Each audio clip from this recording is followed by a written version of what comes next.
아무것도 없어야 되는 거예요. 아무것도. 오직 하나님의 말씀만이 장악하고 살기 위해서는 계엄이라도 쳐야 되고 메뚜기 뛰듯 뛰어야 되는 거예요. 낭망하지 마시고 실망하지 마시고 좌절하지 마시고 불평도 하지 마시고 영원히 변치 않는 우리의 신분이 있으니 바로 하나님의 아들인 거예요. 일방적으로 피를 보내주시고 일방적으로 내가 다 했으니 주와 같이 길 가는 것 즐거운 일 아닌가. 우리 주님 걸어가신 발자취를 밟겠네.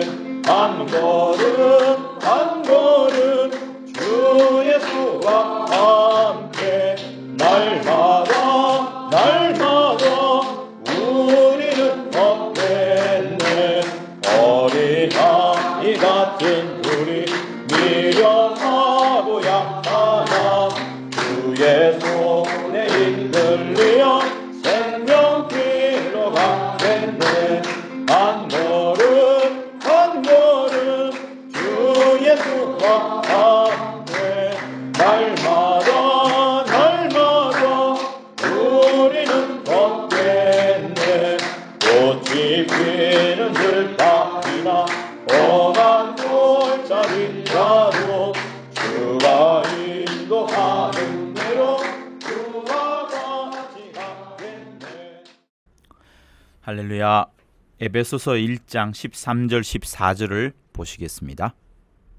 그 안에서 너희도 진리의 말씀 곧 너희의 구원의 복음을 듣고 그 안에서 또한 믿어 약속의 성령으로 인치심을 받았으니 이는 우리의 기업의 보증이 되사 그 얻으신 것을 구속하시고 그의 영광을 찬미하게 하려 하심이라. 아멘. 하나님은 찬송을 받으시는 분이십니다. 누구든지 하나님을 알게 되면 반드시 찬송을 하게 됩니다. 하나님을 향하여 원망이나 불평이나 어려운 말을 할 수가 없을 정도가 되는 것이 하나님을 정말로 알아간다면 찬송밖에 나오지 않을 정도로 하나님은 찬양을, 찬송을, 영광을 받으시는 분인 겁니다. 여러분, 우린 계속해서 에베소서 1장을 공부하고 있어요. 에베소서 1장 3절은 시작하자마자 신령한 복에 대해서 이야기를 하고요. 하나님 아버지로부터 나오는 신령한 복을 우리에게 준다. 하늘로부터 말미암은 신령한 복을 우리에게 준다라고 시작을 하고, 그 시작된 문장은 3절에서부터 시작해서 14절까지 점이 없이 말이죠. 마침표가 없이 문장 끊임없이 한 문장으로 계속해서 달려가고 있어요. 헬라어 원어가 그래요.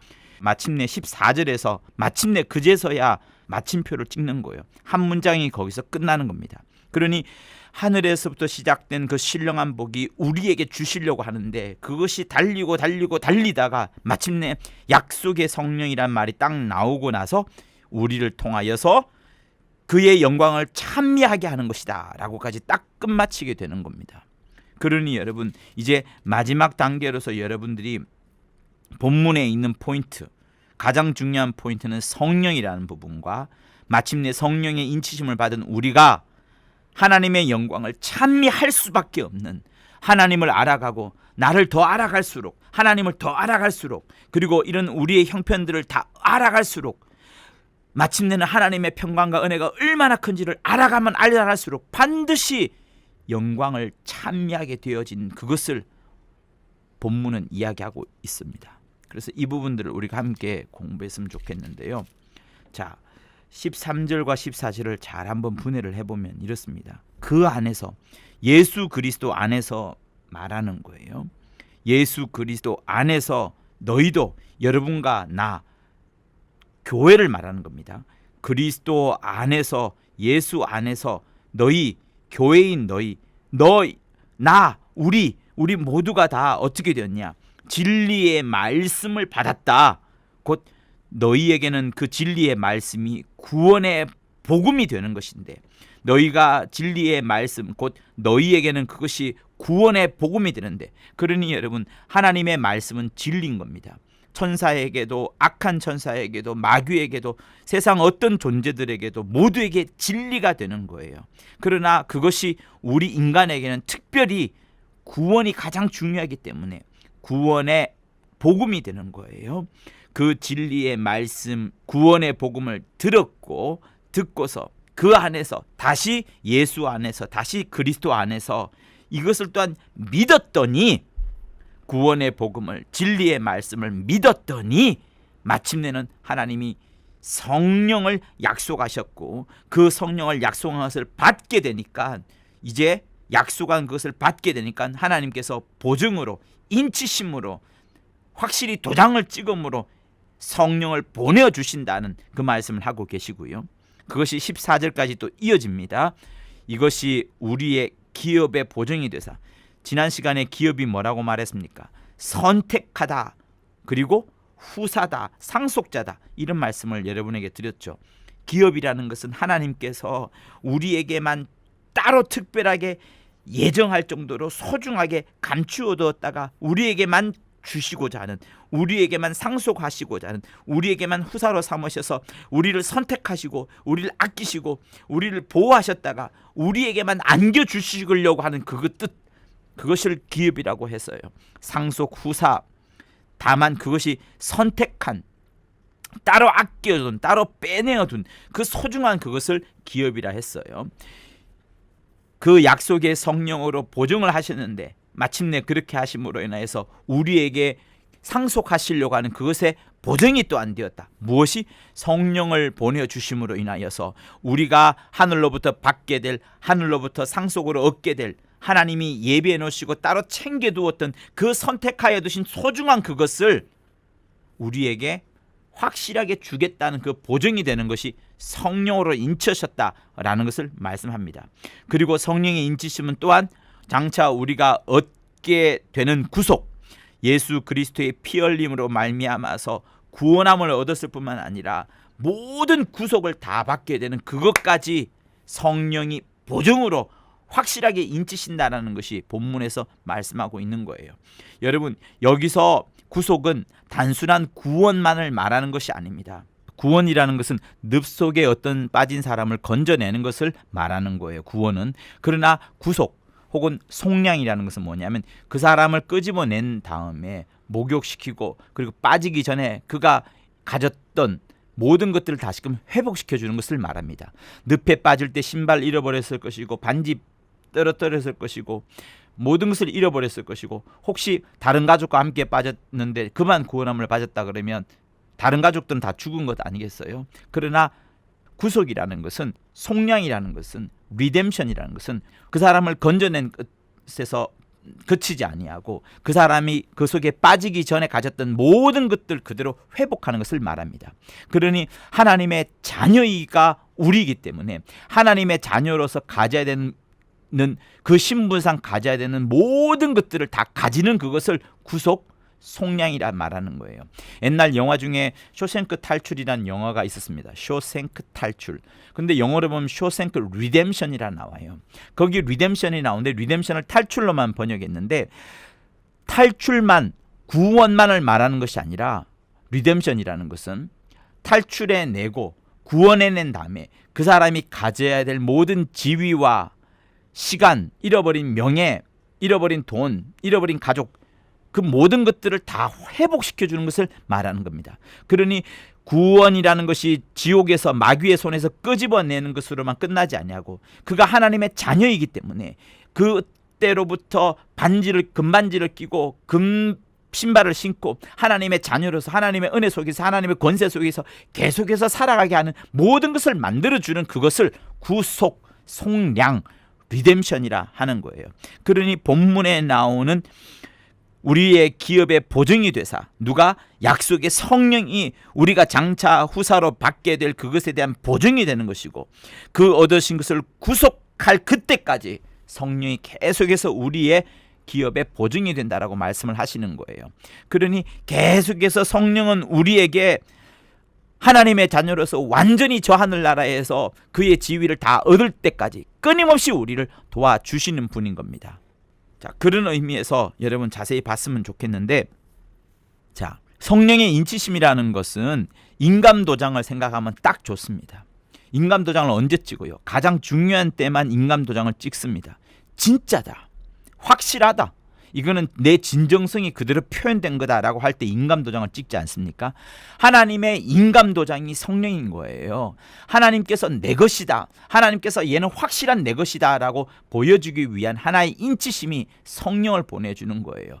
제일 확실한 나의 것이다를 표현해 주는 겁니다. 그런데 이 13절에 나오는 약속의 성령의 인치심은 13절에서 한 절 더 넘어가는 거예요. 14절, 다시 말하면 기업에까지 이어가는 거죠. 선택받은 상속자, 유일한 후사가 기업이란 뜻이라고 말씀드렸던 것처럼 너네야말로 나의 선택받은 상속자다, 그리스도와 함께한 후사다, 유일한 후사다 라는 것으로 확실히 하나님께서 보정하여 주시는 것이 성령인 거예요. 그러니까 여러분 보세요. 너무나도 성령의 확실한 보증이기 때문에, 이것이 너무나도 확실하기 때문에 장차 너가 속량받을 것은 당연한 것이거니와 이 땅에서조차 아직까지 하늘에 이르지 않았지만, 마침내 구속받지는 아직 않았지만, 하늘에 도달하지 않았지만 이 땅에서 여전히 그의 영광을 찬미하게 하려 하심이라. 하나님 아버지의 영광을 자연스레 찬송이 터져나오게 된다는 것을 말씀하고 있는 거예요. 그러니 여러분, 제가 여러분들한테 간절히 말씀드리는 것은, 여러분이 정말로 하나님을 안다 그러면 입에서 불평과 저주와 악담이 나오는 것이 아니라 하나님에 대한 찬송, 복과 복음의 전달이 계속해서 흘러나올 수밖에 없다는 것을 말씀하고자 하는 거예요. 자, 그런 의미에서 다시 13절에 올라가서 약속의 성령이 언제 오느냐 하면, 진리의 말씀, 구원의 복음을 듣고서 믿었을 때에, 그 믿음이 확실할 때에 약속의 성령으로 인치심을 받는다라고 이렇게 말씀을 하고 있습니다. 그러니 여러분 잘 들으세요. 진리에서 난 믿음, 나의 믿음이 말이죠, 내가 알고 있는 믿음, 내가 알게 된 믿음이 진리에서 난 믿음이라면 성령이 역사하시는 거예요. 성령이. 반면 율법으로 말미암는 믿음이라면 두려움이 꽉 차 있기 때문에 성령은 절대로 역사하실 수가 없습니다. 율법 아래에서는 절대로 성령이 역사하실 수가 없는 거예요. 성령은 오직 진리 아래서만, 예수 그리스도의 입술에서 나온 그 복음 아래에서만 성령이 마음껏 역사하시는 거예요. 그래서 요한복음 7장 38절에서 여러분 잘 알다시피 생수의 강에 대해서 여러분 듣지 않았습니까? 나를 믿는 자는 성경에서 이름과 같이, 성경에 이미 약속했던 것 같이, 나를 믿는 자, 예수 그리스도를 믿는 자는 그 배에서, 그 사람의 배에서 생수의 강이 흘러나리라 이렇게 말씀하셨던 것처럼, 율법에서 난 믿음을 말하는 게 아닙니다. 나를 믿는 자, 예수 그리스도를 믿는 자, 율법이 아니라 예수 그리스도를 믿는 자에게는 성령이 역사하시는 거예요. 율법에서 난 믿음은 성령이 역사하실 수가 없습니다. 그러니 여러분, 말씀이 요즘 이 시대에도, 신약 시대에도 말씀이 들려오지만 그것이 자유 아래에서, 성령 아래에서, 하나님 예수 그리스도 아래에서 들려오는 말씀이 아니라 율법처럼 억압이 되어진다 그러면 그 속에서는 성령이 역사하실 수가 없는 거예요. 오직 진리에서 난 믿음만이 성령이 역사하시는 거예요. 왜? 우리의 믿음은 성령이 보증을 하도록 하나님이 처음부터 그렇게 장치를 해놓았기 때문에 그렇습니다. 우리의 믿음에 성령의 인침을 받도록 하나님이 처음부터 장치를 해놓았어요.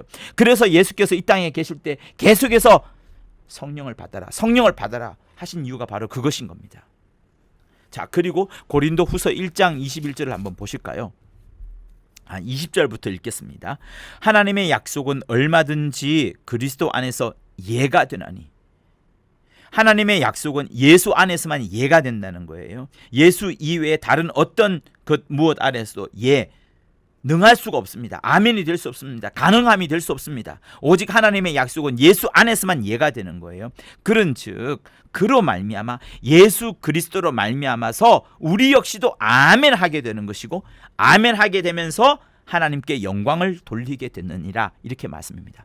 하나님 아버지께 영광을 돌릴 수 있는 방법은 무엇인가 하면 예수 그리스도 안에서 하나님의 하신 모든 일들에 대해서 아멘입니다, 그러합니다, 우리 눈앞에 불가능함이 보인다 할지라도 역시 하나님이 말씀하신 바가 있다 그러면 그 말씀하신 바가 아멘입니다 라고 되어지는 그것이 하나님께는 영광이 돌려진다는 거예요.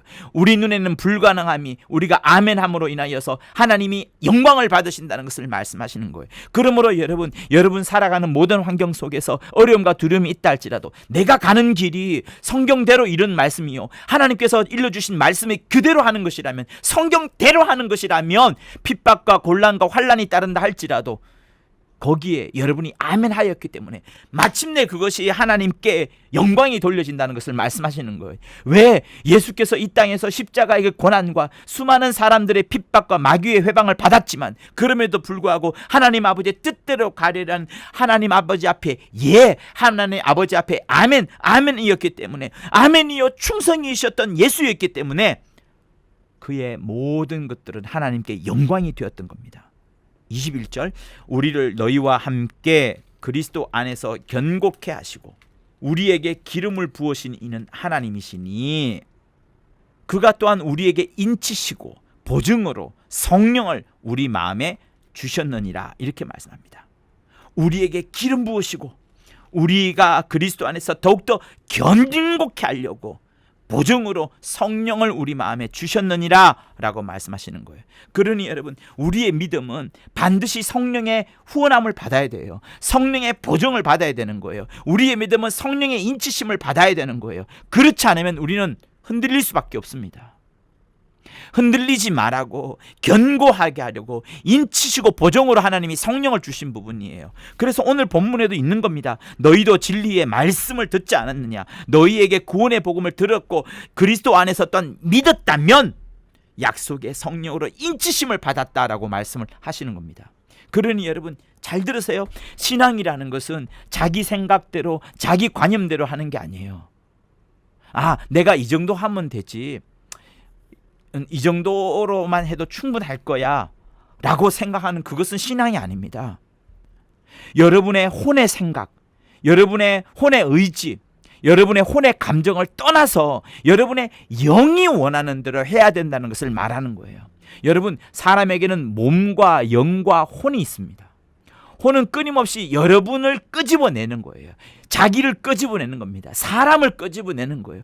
흙에서 말미암았던 그 육체와 똑같이 여러분의 혼도 흙으로 돌아가는, 세상으로 돌아가는 모든 생각들과 관념들을 항상 여러분들 앞에 끄집어내요. 그러나 영은 그렇지 않습니다. 영은 하늘에서 왔기 때문에, 땅으로부터 말미암는 것이 아니라 하나님 아버지로부터 나왔기 때문에 항상 하늘로 돌아가려 하고 하늘의 생각을 하고 싶어 합니다. 아버지에 대한 생각을 하고 싶어 하는 거예요. 혼과 반대가 되는 겁니다.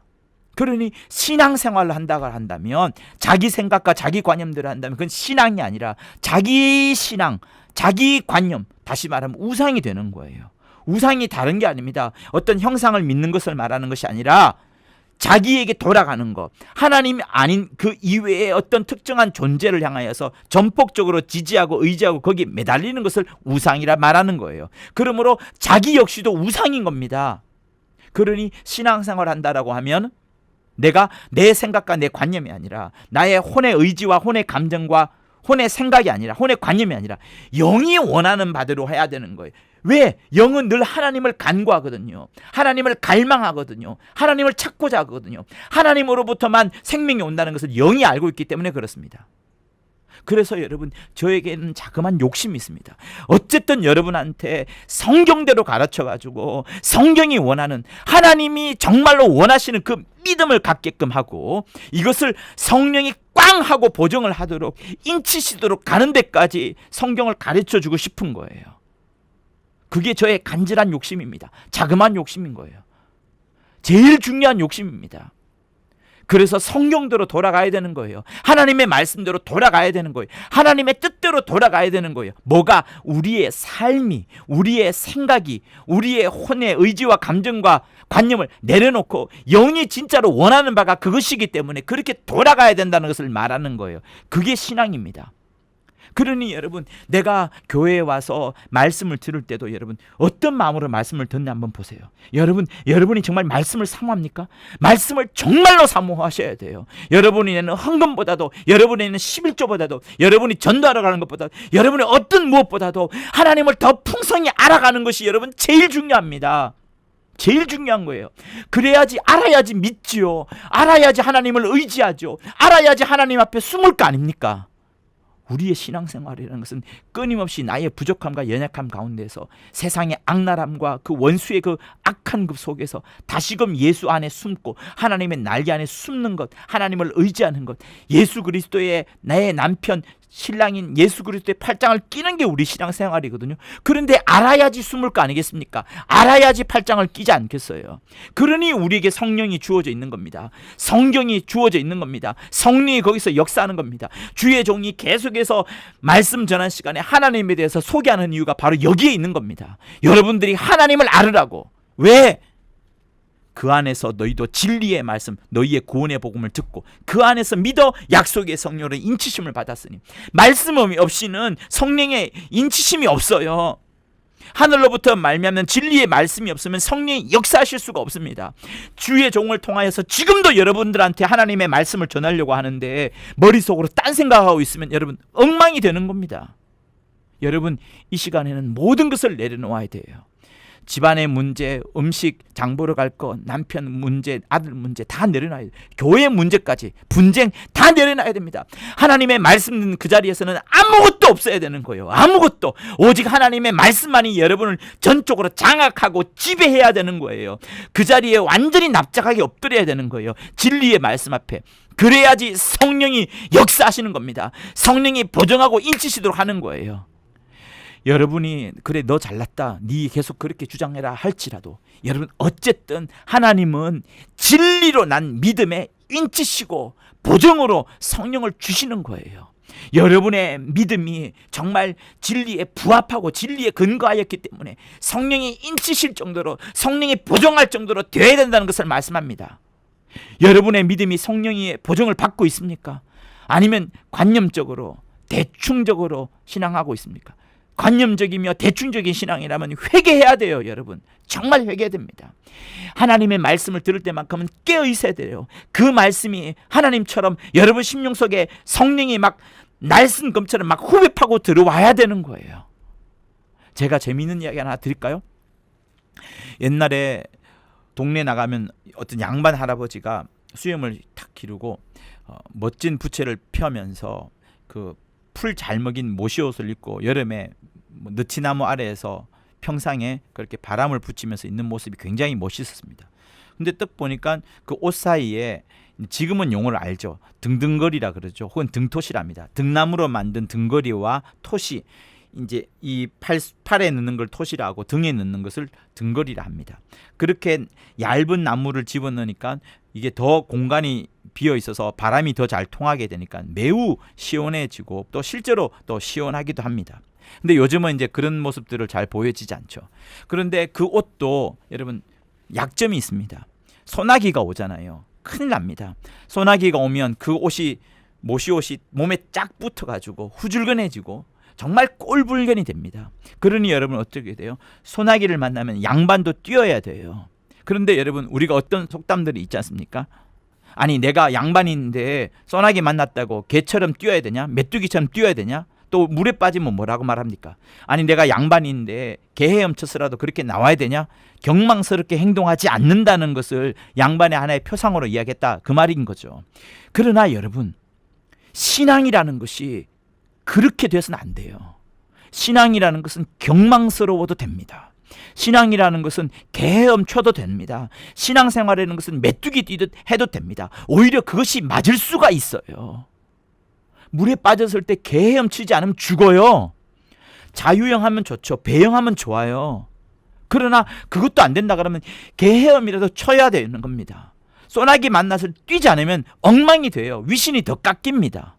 그러니 여러분 옛날에 했던 그런 경망스럽지 않기 위하여서, 아니 소나기 만났는데 개처럼 뛸 수 있냐? 물에 빠졌는데 개 헤엄쳐서 나올 수 있냐? 이런 말 여러분 그냥 듣지 마세요.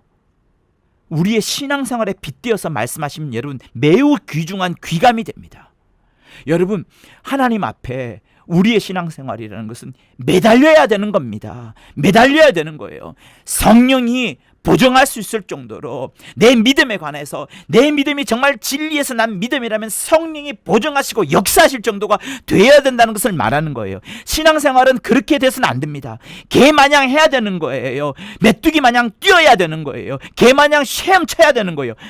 표현이 죄송하지만 그래야 되는 겁니다. 그래야 되는 거예요. 살기 위해서는 개헤엄이라도 쳐야 되고 살기 위해서는 메뚜기 뛰듯 뛰어야 되는 거예요. 정말입니다. 그래서 말씀을 들을 때는 정말 귀를 쫑긋해야 되고요. 다른 사람에게 부끄러워서 눈을 감았다 할지라도 정말 마음의 귀는 활짝 열어가지고 만큼 아멘 아멘 예 하면서 받아들여야 되는 거예요. 그리고 찬양도 마찬가지입니다. 여러분 이따가 찬양에 대해서 말씀드리겠지만 찬양을 할 때 여러분에 있는 속의 것을 다 끄집어내어서 가장 하나님을 기뻐하는 그 행동이 여러분의 물질 드리는 것도 있지만 찬양만큼 여러분의 입술을 벌려서 여러분의 마음을 들여서 말이죠. 여러분의 심령을 다 들여가지고 하나님 앞에 찬양을 해야 되는 거예요. 그건 역시도 개마냥 메뚜기 마냥 해야 되는 겁니다. 왜? 살기 위하여서, 영원히 살기 위하여서. 혼은 죽여가면서 말이죠. 혼은 죽여서 여러분의 위신과 여러분의 명예와 여러분의 경망스럽다는 그런 표현은 다 죽여버리고 여러분의 영은 살아야 되니까 여러분의 영을 위해서 그렇게 해야 된다는 것을 말씀드리는 거예요. 그리고 성령으로 인치심을 받았다 말씀하시잖아요. 인치심이라는 것은 확실한 내 것이라 라고 여러분 말씀드렸습니다. 여러분 예수께서도 인치심을 받았어요. 요한복음 6장 27절을 급하게 한번 펼쳐봅시다.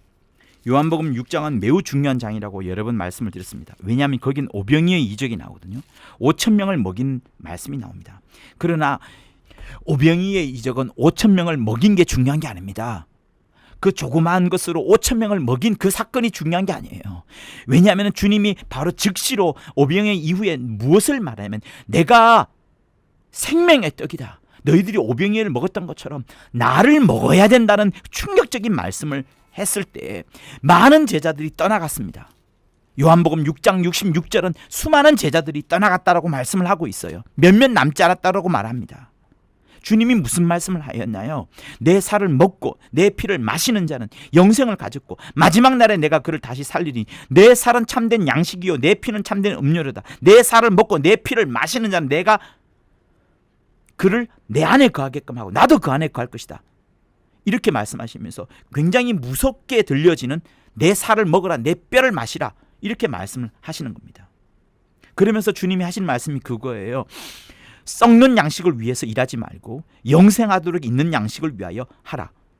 이 양식은 인자가 너에게 주리니 인자는 하나님 아버지의 인치신 자니라 라고 말씀하시면서 아버지의 인치신 자가 자신이라는 것을 말씀합니다. 그러니 아까 인치셨다는 게 뭐라고 했죠? 진실이다, 확실하다, 진정성을 확실히 담보하기 위해서 인감도장처럼 내미는 것이 보증이요 인치심이라 말씀했잖아요. 그러니까 하나님 아버지께서 이토록 소중히 여기는 인자이니 너희는 인자의 말을 들으라. 무엇을? 살을 먹고 피를 마셔야 된다는 것을 들으라고 간절히 부탁하는 말씀인 거예요. 그러나 여러분 어땠습니까? 주님이 많은 표적을 보여주었어요. 맹인을 보게끔 하고 못 걷는 사람을 걷게끔 하고 나병 환자를 깨끗하게 하고 귀 먹은 사람을 듣게 하고 죽은 자가 살아나게 하고 가난한 자에게 복음이 전파되도록 많은 표적을 일으켰지만 사람들은 결국은 예수를 떠났어요. 예수를 죽이기까지 했습니다. 여러분 이게 하나님의 인치심이에요. 다시 말하면 제가 이 말씀을 여러분들한테 하는 겁니다. 여러분의 삶 가운데에 혹시나 예수 이름으로 손을 얹고 기도해도 아무 이적이 나타나지 않냐고, 내가 43년 동안 교회에서 정말 열심히 일했는데 어느 한순간 갑자기 교회로부터 오해를 받아서 왕따가 되고 핍박을 받는다, 정말 너무 억울한 길은 당했다 할지라도 여러분 그동안의 여러분의 신앙이 과연 성령의 인치심을 받은 신앙이라면 걱정하지 마십시오. 걱정하지 마십시오라는 말씀을 여러분에게 하는 거예요. 왜? 예수께서도 하나님 아버지의 인치신 자니라 라고 말씀을 하시면서 그제서야 생명의 떡인 자신에 대해서 말씀하시고 오병이의 진정한 의미에 대해서 말씀하였지만 그때로부터 제자들이 떠나갔습니다. 그때로부터 사람들이 예수를 죽이기 시작을 했어요. 예수께서 그렇게 맥없이 죽어가셨지만 십자가에 달려셨지만 그것이 하나님의 뜻이었고 그 뜻대로 함으로 인하여서 예수께서는 마침내 살아나신 겁니다. 그러니 여러분 낭망하지 마세요. 여러분의 신앙이 믿음이 정말 성령의 보정을 받았던 그동안의 신앙이라면 낭망하지 마시고 실망하지 마시고 좌절하지 마시고 불평도 하지 마시고 끝까지 내가 하나님의 인치심을 받은 자이니, 성령의 인치심을 받은 자이니 끝없이 하나님의 뜻대로 살리라 하시면서 묵묵히 걸어가시면 되는 겁니다. 하나님은 성령의 인치신 자를 끝까지 안전하게 하나님의 뜻대로 끌고 가시는 거예요. 예수 그리스도를 그렇게 끌고 가셨던 것처럼. 그래서 여러분들이 남들이 볼 때 형편없이 불쌍하게 초라하게 이해할 수 없는 모습으로 살아가야지는 모습이라 할지라도 그것이 성령의 인치심을 받은 것이 확실하다면 상관이 없다는 것을 말씀드리는 거예요. 우리는 마침내 그렇게 하여서 새 하늘과 새 땅에 이르게 될 겁니다. 여러분 삶 가운데에 밤이라는 역사, 낮이 아니라 밤이라는 역사, 아무런 하나님의 응답이 없는 역사, 핍박과 환난과 고난만이 따라온다 할지라도 여러분 안에 정말 성령의 인치심이 있는지를 확인하여 보십시오. 확인하여 보십시오. 그것이 맞다라면 안심하셔도 된다는 것을 말씀하시는 거예요. 왜? 너희가 진리의 말씀, 구원의 복음을 들었고 그 안에서 믿었고 그리하여 마침내 약속의 성령으로 인치심을 받았지 않느냐. 그렇다면 너희는 장차 하늘나라에 대한 후사의 그 약속거리들을 기업으로 보증을 받았을 것이고 성령의 인치심을 받은 것이고 마침내는 하나님의 아들로 모든 것을 회복, 다시 말하면 속량, 구속함을, 리뎀션을 받을 것인데 무엇을 두려워하냐? 걱정하지 마라. 너희들이 이 땅에서 해야 될 것은 그러므로 내가 하늘의 그 은혜를 맛보았으니 이 땅에서 아무리 어렵다 할지라도 내가 그의 영광을 찬미하리라 하는 그것이 이 본문에 나오는 내용이라는 것을 여러분에게 말씀드리고자 하는 겁니다. 그러니까 여러분, 여기 나오는 찬양이라는 것은 단순한 노래가 아니에요. 어떤 감정에 휩싸여 가지고 눈물을 펑펑 흘리면서 노래하는 그런 찬양을 말하는 게 아닙니다. 우리가 수많은 찬양 집회에 가보면 자기 감정을 끌어올리는 그 얼굴의 모습들, 그러면서 약간 몰입에 들어가면서 약간의 어떤 엑스터시, 환희 이런 것들에 빠져드는 그런 모습들을 적지 않게 봅니다. 찬양은 그런 찬양을 말하는 게 아니에요. 찬양 집회에서 불러내는 그런 찬양을 말하는 게 아닙니다. 하나님 아버지를 알고 나를 알다 보니까 정말로 그 하나님 아버지의 은혜가 얼마나 큰지, 그 은혜 속에 깊이 들어가다 보니까 내 어려운 환경 속에서도, 환난 속에서도 평강이 충만하게 되고 그 평강 때문에 내 입술에서 감탄이 펑펑 튀어나오는 거예요. 감동이 격발되어 나오는 겁니다. 대포가 펑펑 튕겨나가듯이 그런 찬양이 막 튀어져 나오는 그런 찬양을 말하는 거예요. 찬송가 부르면서, 찬양 부르면서 감정의 눈물에 빠지거나 몰입을 일부러 하는 그런 것들을 말하는 게 아닙니다. 그런 게 아니에요. 다시 말합니다. 내가 누구인지 알아가면 알아갈수록, 여러분 누굽니까? 죄인 중에 죄인이라, 죄인의 괴수라, 버러지보다 못한 존재다. 얼마나 많은 믿음의 선진들이 자기 자신에 대한, 하나님 앞에 자기 자신에 대한 표현들이 얼마나 많습니까? 아무도 자기를 높이지 않습니다. 왜? 우리가 누구들 점점 알아가면 알아갈수록 그게 진실이었거든요. 내가 아무것도 아니었구나, 죄인 중에 죄인이었구나, 버러지보다 못했구나, 지렁이 만도 못한 나구나, 악한 자 중에 최고로 악한 자이구나. 그걸 점점 알아가는 겁니다.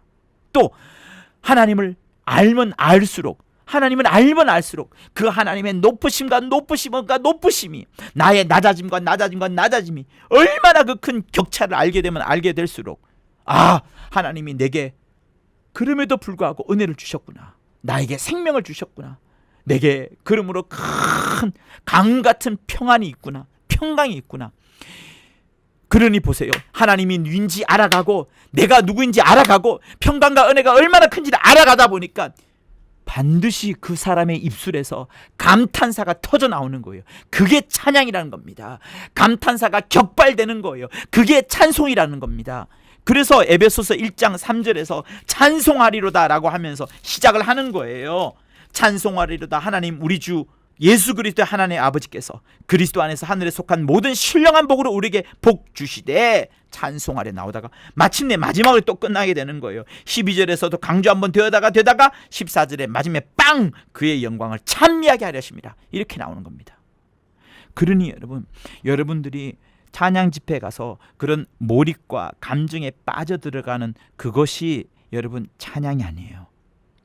여러분의 입술에서 격발되어지는 걸 말하는 겁니다. 여러분의 심령에서 막 튀어져 나오는 것을 말하는 거예요.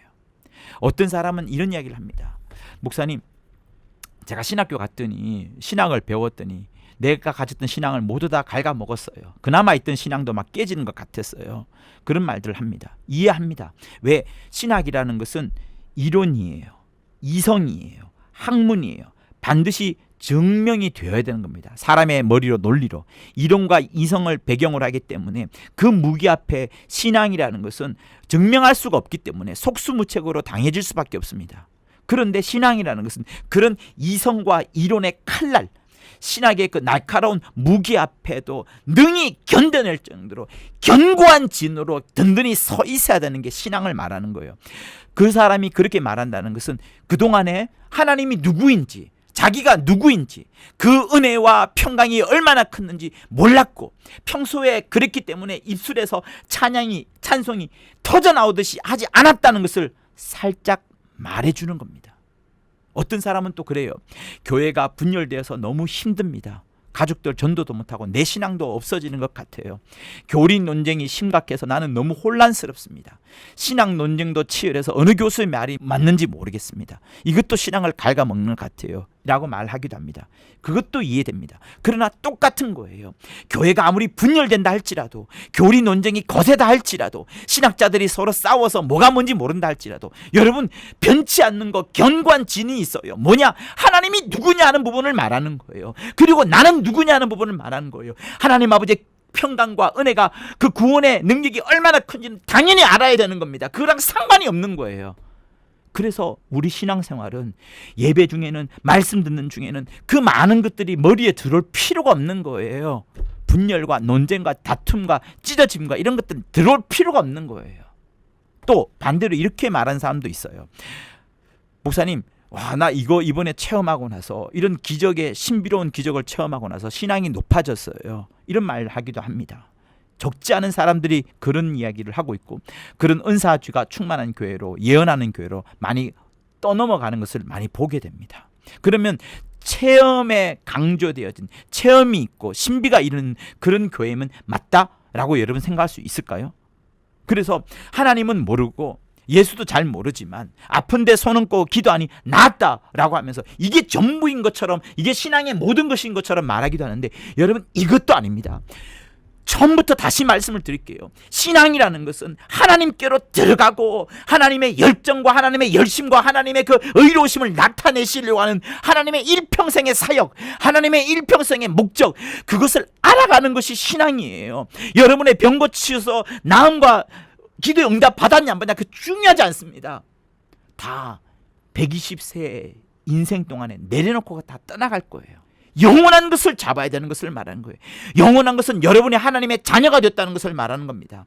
영원한 것은 하나님이 여러분의 아버지라는 것을 말하는 거예요. 그러니 아픈데 손 얹고 나아서 체험했다, 신비로운 것을 경험했다, 이 정도 신앙이 아니라 변치 않고 깎이지 아니하고 갉아먹지 않는 신앙, 내가 누구인지, 하나님이 누이신지, 그의 평강과 은혜가 얼마나 큰지 그것을 알고서 내 입술에서 감동이 격발되어지고 감탄이 막 튀어져 나오는, 찬양이 막 펑펑펑 터져 나오는 그 정도가 돼야 되는 것을 말하는 거예요.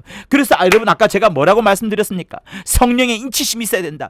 진리에서 난 믿음이라면 성령이 역사해야 된다. 우리의 믿음은 성령의 보정을 받아야 된다. 성령의 인치심을 받아야 된다. 내 혼의 생각과 관념과 의지와 혼의 감정 속에 빠져들 것이 아니라 영이 원하는 바이니 그 영의 원하는 바대로 흘러가야 된다. 그것이 신앙이다. 여러분에게 말씀드리지 않았습니까?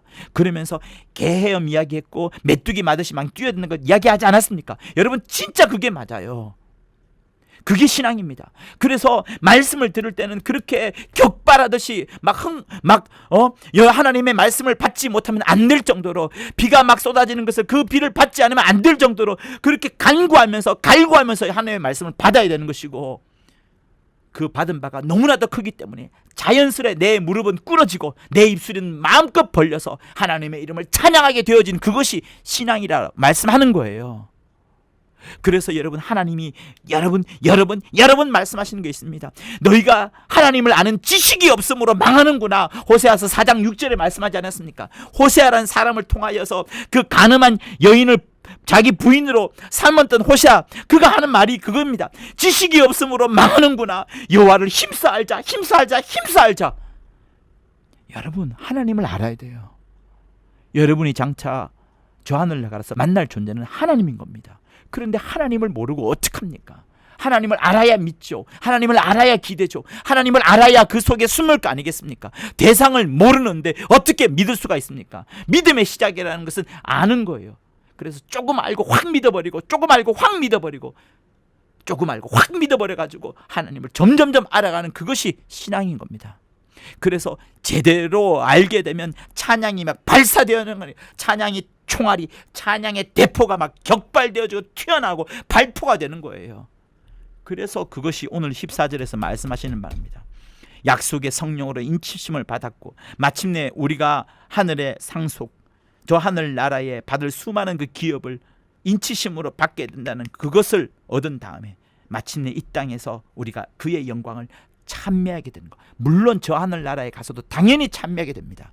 그러나 이 땅에서 그 수많은 환난과 핍박과 어려움 속에서도 조금만하게 맛보았다 할지라도 하늘나라를 맛보았으니, 하늘의 신령한 것을 맛보았으니 내 입에서 그의 영광을 찬미케 되는 것이 막 튀어져 나온다는 것을 말씀하는 거예요.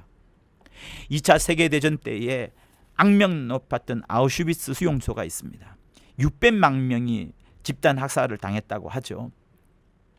유대인들은 하나님의 선민으로서 큰 자부심을 갖고 있었어요. 그런데도 불구하고 당시에는 그들은 도살장으로 끌려가는 자들처럼 그렇게 아우슈비츠 수용소에서 힘든 개되지도 못한 취급을 받으면서 또 사라질 때도 연기처럼 사라져버렸죠. 어떤 사람은 빈으로 사라져버렸고, 그때 그들은 아마 하나님, 과연 하나님은 어디 계십니까? 우리가 당신의 백성이 아닙니까? 하나님이 정말 살아계시나 한 겁니까? 라고 원망들을 많이 했을 겁니다. 그런데 연합군이 그 수용소를 탈환한 다음에 깜짝 놀란 게 있습니다. 어떤 후미진 그 한 구석에 어떤 글자를 보게 된 거죠. 읽어보니까 이렇게 되어 있습니다. 그 크신 하나님의 사랑, 말로 다 형용할 수 없군요. 저렇게 높고 높은 별을 넘어서서, 그리고 이렇게 낮고 낮은 땅 위에 죄를 범한 영혼인 우리를 구하려고 당신의 아들 예수를 화목제의 제물로 삼으시고 우리를 죄를 용서하셨군요. 그게 기록되어 있는 거예요. 찬송가 404장입니다. 제가 갖고 있는 찬송가. 벽에 기록된 그 기록을 보고 연합군이 깜짝 놀랐던 거예요. 비록 수용소 안에서 이거 목 놓아 마음껏 못 불렀을 겁니다. 그러나 그런 살육의 현장, 도가니의 현장, 도살장과 같은 그런 현장 속에서 그들은 그것을 벽 아래 써내려가면서 그들의 찬양을 터져 나오는, 격발되어지는, 막 펑펑펑 튀어져 나오는 그것을 썼던 겁니다. 그것뿐만 아니에요. God is here. 하나님이 바로 여기 계신다. 여러분, 과연 그런 말씀할 수 있겠습니까? 그렇게 어려운 현장 속에서도 죽음과 같은, 죽음과 지옥과 방불과 될 수 있는 그곳에서 모두가 다 하나님이 죽었다고 할 그때에, 하나님이 어디 계시냐라고 불만을 터뜨릴 그때에 어떤 이는 하늘을 향해서 삿대질 하지 아니하고 벽에다가 God is here. 하나님은 여기 계십니다. 하나님은 여기 계십니다. 그러므로 여러분, 이 시간에 정말 하나님을 사랑하는 마음으로 나의 영의 아버지, 나의 진짜 아버지, 나의 참된 생명과 능력과 내 모든 것을 주원이신 그 하나님 아버지를 향하여서 그 수용소의 벽에 실제로 기록되어 있던 문구인 3절이 실제로 기록된 걸로 저는 알고 있어요. 그거를 한번 불러보도록 하시겠습니다. 하늘을 두루마리 삼고 바다를 먹물 삼아도 한없는 하나님의 사랑 다 기록할 수 없겠네. 하나님의 크신 사랑 그 어찌 다 쓸까. 저 하늘 높이 쌓아도 채우지 못하리. 하나님 크신 사랑은 증량 다 못하며 영원히 변치 않는 사랑 성도여 찬양하세. 여러분, 그렇습니다. 정말 하나님의 열정을 깨달으시고 하나님의 열심을 깨달으시고 우리를 구원하시려는 하나님의 모든 동작을 여러분 확인하시고 하나님이 자신만을 나타내시는데 의롭다 하심을 나타내시는 그 하나님의 열정과 열심을 정말 온전히 알으셔서 그것만으로도 하나님을 찬양할 수 있는 여러분의 얘기를 예수 이름으로 부탁을 드립니다. 또 우리의 신분이 바뀌었어요. 죄와 허물로 죽었던 우리라라고 에베소서 2장 1절은 말합니다. 그 죄와 허물로 죽었던 우리를 향하여서 어떻게 말합니까?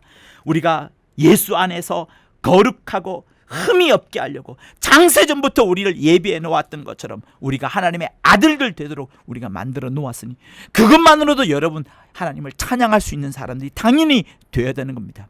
베드로도 말이죠. 그가 편지를 써내려갈 때 찬송하리로다 라고 하면서 찬송에 대한 문구를 써내려가고 있어요. 주체할 수 없는 기쁨으로 터져 나오는 것이 바로 찬송인 겁니다. 하나님의 은혜와 그 평강과 그 감동이 너무나도 크기 때문에 터져 나오는 그 찬송. 그러니 여러분 어떻게 되는 거예요? 에베소서 3장에서 시작되었던 그 신령한 복이 계속 주어지다가 마침내 그것이 성령의 인치심을 받은 다음에 이 땅을 살아가는 우리는 아무리 어렵다 할지라도 반드시 우리 입술에서는 찬양이 영광의 찬미가 흘러 나올 수밖에 없는 겁니다. 여러분, 여러분의 직분이 뭡니까? 저쪽에 앉으신 분은 판사라고 말하네요. 왼쪽에 앉은 분은 의사라고 말하네요. 저 뒤에 앉은 분은 교수라고 말하네요. 50년 뒤에 당신의 직분은 무엇이 되겠습니까? 50년 뒤에 저는 목사 아닐 겁니다. 평신도로 돌아가게 됐죠. 직책을 말하는 겁니다. 직책은 신분을 말하는 게 아니에요. 판사, 의사, 교수, 목사 다 직책을 말하는 겁니다. 신분은 그게 아니에요. 그러나 수억만 년이 지난다 할지라도 영원히 변치 않는 우리의 신분이 있으니 바로 하나님의 아들인 거예요. 아무리 무시를 당한다 하더라도 하나님의 아들이라는 이 신분만큼은 무시를 당하지 않는 겁니다. 그래서 사도들은 자기가 하나님의 종이라는 것을 자랑한 것이 아니라 하나님의 아들이라는 거, 구원받았다는 사실 그것만을 자랑했던 거예요. 영원한 생명, 그리스도인 하나님의 자녀라는 신분이 이 시대에 너무도 무시를 당하고 있습니다.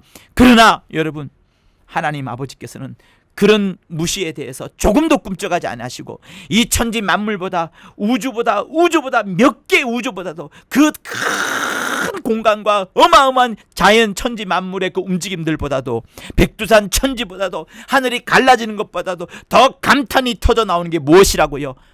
네가 하나님의 아들이라는 거, 네가 하나님의 자녀라는 것, 그리고 마침내 성령의 인치심을 받아서 우리로 하여금 하나님의 자녀로서, 하나님의 자녀로서 내 신분을 말하고 우리 아버지가 하나님 아버지시에요. 우리 아버지가 하나님 아버지세요. 우리 아버지가 천지 만물의 주 계신 하나님 아버지세요. 우리 아버지가 나에게 당신의 피를 주어서 하나님의 자녀가 되었어요 라고 말하는 그것, 그게 여러분 진짜 감탄사요, 진짜 찬송이 되는 겁니다. 그러니 여러분, 우리가 진짜 신분을 안다면 소름이 돋아야 되는 거예요. 동네 한 바퀴를 뛰어다녀야 되는 거예요. 개헤엄 상관없는 거예요. 메뚜기 마냥 뛰어다녀도 아무런 문제가 되지 않는 겁니다. 최고의 신분을 가졌기 때문에 50년 뒤에도 없어져 버릴 신분이 아니라 영원한 나의 신분이기 때문에. 그러니 여러분, 찬송과 신령한 복을 이야기하면서 시작된 에베소 1장 그 부분에서 하나님이 하시는 모든 역사를 여러분이 반드시 보셔야 되는 겁니다. 하나님 아버지의 열정과 열심과 그 달려가심을 보셔야 되는 겁니다. 그런데 여러분, 반대로 한번 이야기해 볼까요? 찬송하리로다 너희가 하늘의 신령한 복을 받을지어다. 그리고 마지막에는 약속의 성령을 받았으니 그의 영광을 찬미하게 하려심이라 하여 있는데, 여러분 이 중에서 여러분들이 한 것이 무엇이 있습니까? 정말입니다. 여러분 뭐 했어요? 에베소서 1장 이렇게 수많이 나오는 이 구절 중에서 여러분이 한 게 무엇입니까? 하나도 없습니다. 하나님은 하나도 없기를 원하시는 겁니다. 왜? 내가 달려가겠다, 내가 뛸 것이고 내가 싸울 것이니 너는 팔짱 끼고 가만히 있어라 라고 말씀하시는 거예요. 그래서 사무엘상 17장 47절에 이런 유명한 말씀이 있습니다. 여호와의 구원하심이 칼과 창에 있지 않다. 그것을 너희에게 알게 할 것이다. 두고 봐라. 전쟁은 여호와께 속한 것이요, 전쟁은 너희한테 속한 것이 아니다. 나한테 속한 것이다. 하나님께 속한 것이다. 내가 싸울 것이다. 너희는 팔짱 끼고 가만히 있기만 하여라. 필요할 때 내 뒤에 숨기만 하여라 라고 말씀을 하시는 겁니다. 하나님이 하시는 거니까. 그래서 모두가 다 하나님의 열정, 하나님의 열심, 자신을 의롭게 나타내신 그걸로 계속해서 성경은 흘러가고 있어요. 그러니 찬양을 하지 않을 수가 없는 겁니다. 여러분 3절을 보세요. 예수 그리스도의 아버지 하나님 이렇게 나옵니다. 그런데 구약에는 항상 무엇이라고 나왔어요? 빨리 생각해 보세요. 아브라함과 이삭과 야곱의 하나님, 항상 그렇게 나왔습니다. 아브라함과 이삭과 야곱의 하나님이라고 말씀하시는데, 그러면 아브라함과 이삭과 야곱은 도대체 뭘 했습니까? 아까 우리는 아무것도 한 거 없다 그랬죠. 하나님이 우리 보고 아무것도 하지 마라 그러셨잖아요. 그러면 아브라함과 이삭과 야곱은 도대체 뭘 했습니까? 특출난 게 무엇이 있을까요? 역시 그들도 없었어요. 하나님이 그들과 일방적인 약속을 한 거예요. 그래서 그것을 언약이라고 하는 겁니다. 본인이 언약을 하고 본인이 그것을 성취해 나가시는 그 하나님의 열심을 구약 때에도 보여주신 거예요. 하나님의 열심이 보여지는 장면이 또한 구약에도 나오는 겁니다. 창세기 22장에서는 아브라함과 약속하고, 조금 넘어서 26장에서는 이삭과 약속하고, 28장에서는 야곱과 약속하고, 계속해서 하나님의 씨, 하나님의 자손에 대해서 이야기합니다. 하나님의 씨, 하나님의 자손이 뭡니까? 예수 그리스도인 거예요. 아브라함과 이삭과 야곱의 하나님의 실상은 예수 그리스도에 오신다는 것을 말씀하시는 거예요. 그러니 여러분, 일관되게 하나님은 계속해서 당신이 일방적으로 일하시고, 일방적으로 우리에게 은혜 베풀어 주시고, 일방적으로 피를 보내주시고, 일방적으로 창세전부터 우리를 예비했었다가, 일방적으로 예정해 두셨다가 우리를 안 하시고, 마침내는 내가 다 했으니 내가 하늘 가자 하면서 우리 보고 그러는 거예요. 니들이 한 거 하나도 없다. 너희는 나만 찬송하면 된다. 내가 영광을 받아야 될 존재이다. 영광의 찬미를 너희에게 하게 하렴이라. 영광의 찬송이 너희가 되게끔 하리라. 계속해서 그렇게 말씀하시는 겁니다. 그러니 여러분, 세상에서는 다윗 공부하고 아브라함 공부하고 이삭 공부하고 야곱 공부하고 아무리 공부한다 할지라도 쓸모없는 겁니다. 쓸데없는 거예요. 여러분, 오히려 그들은 우리를 본받을걸요. 우리를 부러워할걸요. 히브리서를 자세히 보십시오. 우리를 얼마나 부러워하는데요. 우리는 예수 그리스도를 만졌고 눈으로 보았고 그를 만났고 그를 의지했고 그가 무엇을 했는지를 본 자들입니다. 그러나 그들은 예수 그리스도의 모습을 본 자들이 아니에요. 얼마나 우리를 부러워하는데요. 그런 다윗과 아브라함을 우리가 왜 공부해야 됩니까? 여러분, 공부하시려면 예수를 공부하세요. 성경을 공부하세요. 하나님을 더욱더 알려하세요. 쓸데없는 공부하지 마십시오. 하나님을 알아가고 알아갈수록 어느 정도까지 내 입에서 찬양이 격발되어지고 찬송이 막 튀어져 나오고 감탄이 막 발포가 될 정도까지 그렇게 하나님을 풍성히 알고, 그만큼 내가 낮아질 정도 낮아져서 사람은 아무것도 아니구나 라는 것까지 알게 되고, 그러므로 내 안에 어떤 형편이 내게 다가온다 할지라도, 어떤 분쟁과 편가름과 위기와 환란이 온다 할지라도 계속해서 나는 하나님이 주신 평강 때문에 정말 찬양만이 흘러나올 수 있는 그런 모습이 되기를 하나님이 말씀하고 계시는 겁니다.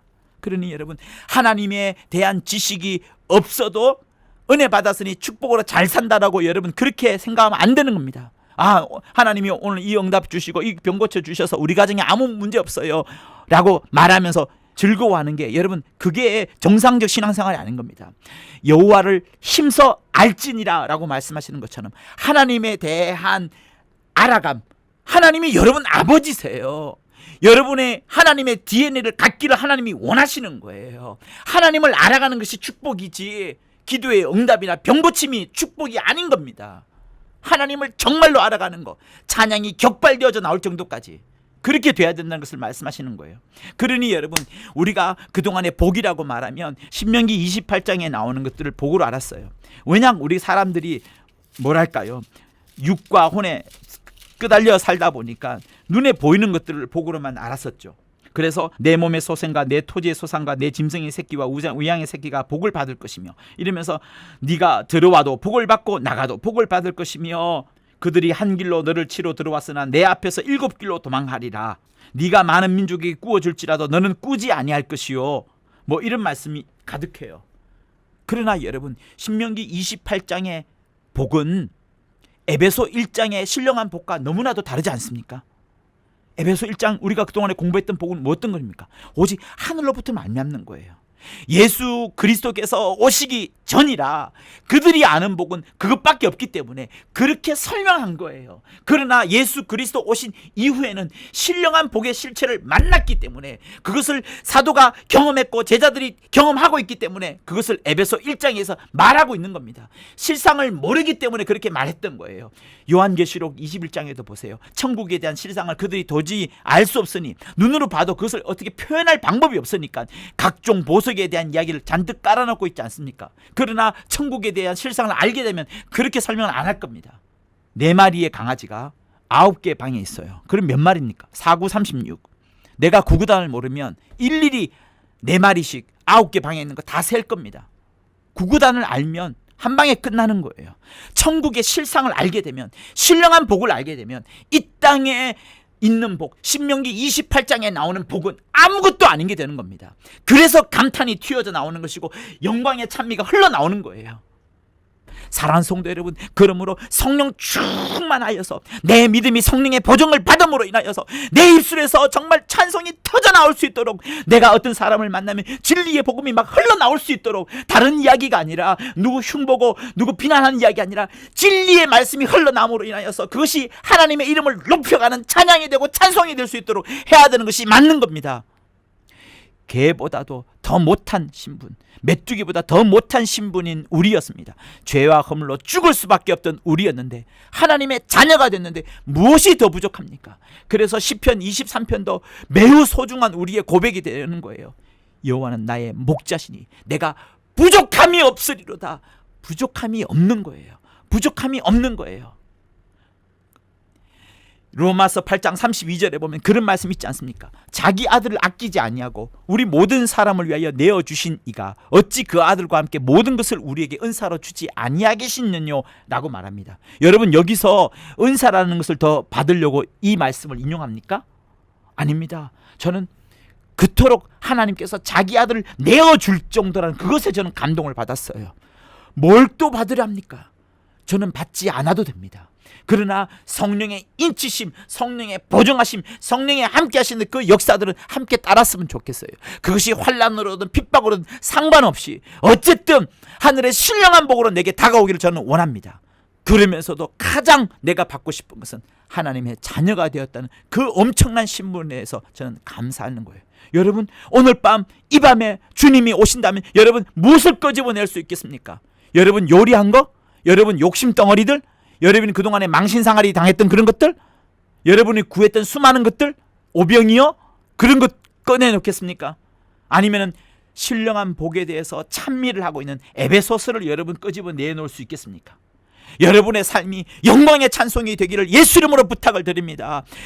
혹시 여러분들을 핍박하는 자가 있든지, 혹시 여러분들을 괴롭히는 자가 있든지, 여러분들에게 계속 불을 갖다 대면서 풀무질한 자가 있다가 할지라도 여러분 생각을 잘 하시면 됩니다. 내가 성경을 더 의지하고 하나님의 말씀대로 돌아가는 와중에 내가 그렇게 핍박을 받고 어려움을 당한다 그러면 상관없어요. 여러분은 진짜 성경 들고 살리는 사람으로서 정금 같은 신앙을 하고 있는 겁니다. 이처럼 소중한 진리를 배웠기 때문에 이 소중한 진리를 말하지 않을 수 없는 자가 나다, 나는 성낙인이다, 나는 베란이다 라고 말하면서, 나는 참된 그리스도인이다 말하면서 그렇게 계속해서 핍박을 받을지라도 하나님의 영광의 찬송, 하나님 아버지의 영광의 찬미가 되는 여러분이 되기를 예수 이름으로 부탁을 드립니다. 그러니 여러분, 하나님의 영광스럽게 한 게 뭐예요? 하나님이 누구인지를 먼저 알아가는 겁니다. 그리고 내가 누구인지를 진짜로 알아가는 겁니다. 그분의 역사, 그분이 우리에게 베풀어 주신 평강과 은혜가 얼마나 큰지를 알아가는 것이 중요한 거예요. 그런데 신앙생활을 겨우 응답받았다는 그거, 병고침 받았던 그걸로 끝나면 안 된다는 것을 말하는 거예요. 하나님은 끊임없이 우리에게 당신을 소개시켜 주려고 주의 종들을 통하여 매주 신방을 통해서도 여러분의 심령 속에, 여러분의 생일이든 여러분 환갑이든 여러분 장례든 항상 하나님의 말씀을 전해주려고 하는 게 바로 그 이유인 거예요. 그러므로 하나님의 말씀대로 살아야 되는 겁니다. 왜? 하나님을 알기 때문에, 하나님을 알아가기 때문에 하나님의 말씀대로 돌아가야 되는 겁니다. 하나님을 알고 나니 이제서야 격발하면서 튀어져 나오는 하나님을 향한 찬양, 하나님을 향한 찬미, 그것이 끊어지지 않아야 되는 것을 말씀하는 겁니다. 여러분의 일생 속에서 성령의 인치심이 충만하여서 하나님을 찬양하고 하나님 아버지의 이름을 높여드리는 귀한 여러분이 될 수 있을 것을 예수 이름으로 부탁을 드립니다. 하나님 아버지, 이 말씀을 듣는 모든 사람들이 하나님의 일하심과 하나님의 열심과 열정과 하나님의 의로움을 나타내심을 온전히 깨달아 그 입에서 당신을 찬양하는 것이 격발되어지도록 도와주시옵소서. 일생 그들의 입술과 그들의 자녀의 후손들의 입술들이 오직 하나님만을 높여드리도록 도와주시옵소서. 예수 이름으로 기도하였습니다. 이제는 우리 주 예수 그리스도의 은혜와 하나님 아버지의 극진하신 사랑과 성령의 감화감동 교통케 하심이 성령으로 그 믿음을 보증받은 저들 위에 또 영광의 찬미가 되려 하는 저들 위에 영원토록 함께 있을지어다.